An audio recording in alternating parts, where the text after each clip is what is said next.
for your life. No one left for hiding. No good at goodbyes. Want something more exciting. Think I wanna pull the trigger. Kiss, kiss, bang, bang. I'm no angel, I'm a killer. Kiss, kiss, bang, bang. And I'm gonna pull the trigger. I have your back when I'm holding the knife. Crossing my fingers when you close your eyes. Kiss, kiss, bang, bang. And I'm gonna pull the trigger.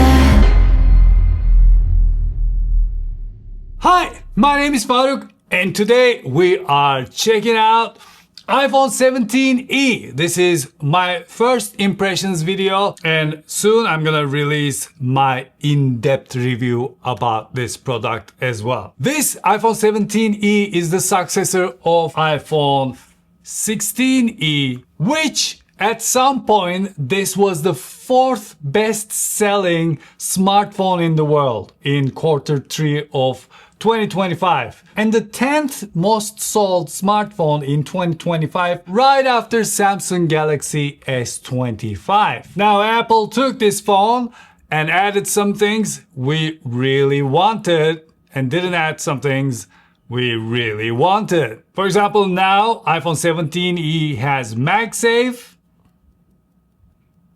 I learned that from TikTok. Better focus and depth control when it comes to photos. A19 with neural accelerators. What that means is this device is gonna perform a lot faster when it comes to AI processes. And more storage for better price. But they still didn't add some of the things we wanted. And you know I'm talking about the 60 Hz screen. And we're gonna talk about those in a little bit. So let's get to unboxing. And here it is! iPhone 17e comes in this nicely designed box. Inside the box, we're greeted with iPhone 17e, USB-C to USB-C cable, some papers, and that's pretty much it.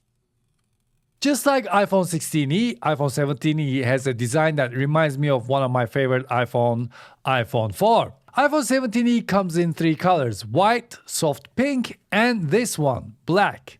It has two storage options, 256 GB for $599 US and 512 GB for $799 US, which both are $100 cheaper than last year's iPhone 16e. Because iPhone 17e has a MagSafe, now the cases come with MagSafe support as well. And the good news is, since the shape of the phone is exactly the same as iPhone 16e, you can exchange the cases between these phones. For some reason, Apple's clear cases don't have crossbody strap mounting option, but the silicone case does. So you can connect a crossbody strap to this case. And finally, my favorite accessory, the wallet now can be connected to iPhone 17e. When it comes to performance, I did a simple Geekbench test. In multi-core, iPhone 17e got a higher score than iPhone 16 and iPhone 16 Plus. However, when it comes to single core, iPhone 17e smoked the entire iPhone 16 series with ease. This display is exactly the same. It is still 60 Hz. I wish it was at least 90, and I've been saying that since iPhone 16. But when it comes to the glass on this, now it has ceramic shield 2, and Apple says that makes it more scratch resistant. I keep my devices very clean even though I don't use a screen protector. So better scratch resistance. I like it. Just like the previous generation, we have the action button, and my action button is set to Final Cut Camera because I use Final Cut Camera a lot. But you can customize it, you can check out some shortcuts. You can actually set this button to do something depending on where you are, depending on how you're holding the phone, so on and so forth. So make sure to check that out. This button can be very useful. Unfortunately, we do not have the camera control button again on this device. Apple didn't change that, and I still want to say you guys are missing out. The rear camera is the same. It is the 48 megapixel fusion camera, but now since we have the new chip in this device, the image processing unit can do more. And with that, now we have better depth control. Instead of just being able to take photos of people in the portrait mode, now you can take photos of animals and things like that. But not just that, I was actually just able to take a photo of my tiny app over here. And the best news is you can change where the depth is. As you can see, this is a photo I took of the amp, nothing special. If I go to edit, has the portrait mode sign on. I can change the focus to wherever I like. I can change it to back, I can change it to forward. And it's actually not bad. It's doing it all right. It's doing a pretty good job for what it is with a single camera, because with the other phones, it actually looks at the footage from the other cameras to understand the depth. So for example, now let's look at this gorgeous cat. I can go here, I can change the depth. I can go to my filters. Unfortunately, we don't have the new filters still. We have the older filters, but it's fine. It still gets the job done. Let's go to crop, maybe crop in a little bit. And I can go to adjust. So actually this photo is done. None of this is necessary, but maybe add a little contrast. There you go. And we're done, just like that. It's a gorgeous photo taken on this device. I really love this camera. The camera system is actually fantastic because the 48 megapixels is a quad Bayer system. I can explain these in depth if you like me to. Please let me know in the comments below. So when it comes to video, yes, at 1x, you can shoot a 4K video, but when you switch to 2x, the pixels separate. So you're still getting a good image, especially if you're in good lighting situations. However, the best thing about this camera is the minimum focus distance. It is so much better than the main cameras we have on the other devices because of the physics of a lens and a sensor and all the camera system. The better sensors, the faster lenses we have on a phone, that means that we have to sacrifice from something, and usually what that turns out to be is the minimum focus distance. That's why when you get close to a subject with your phone, with iPhone 17 Pro Max for example, it automatically switches to the ultra wide angle lens, and that lens has the macro capabilities. That's how you get close to a thing. With this one, you don't need to. You can get close to anything as you like, and if you switch to 2x, you can actually get even closer, which means not only you can get really nice details in photos and videos, when it comes to scanning QR codes and things like that, this thing is going to be fantastic. And that's why this is one of those cameras that everything comes together really nicely. I love that. The front camera is exactly the same as 16E. It is fine, it just works great. The video quality is fantastic, just like 16E. I really love the video quality. I really, as I mentioned, the camera on this device is a magical camera that does wonders.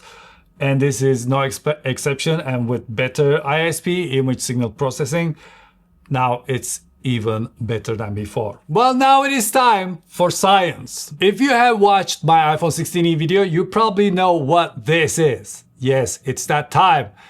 I need tears from Samsung. I didn't say Android, I didn't say any other brand, I just said I need tears from Samsung again. I believe this year iPhone 17e is gonna sell more than Samsung S26. I'm laughing because I can see the comments already. Do you know how I know that?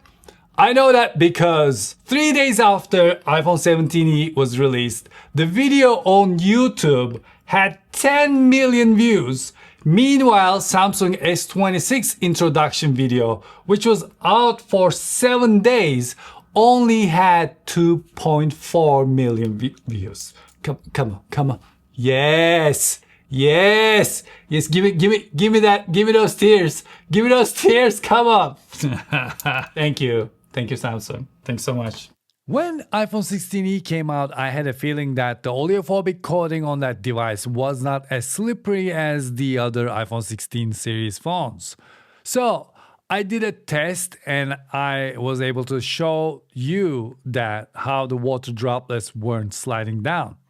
So this year, I was wondering if iPhone 17e had better oleophobic coating. So let's check it out. And as you can see, it is good news.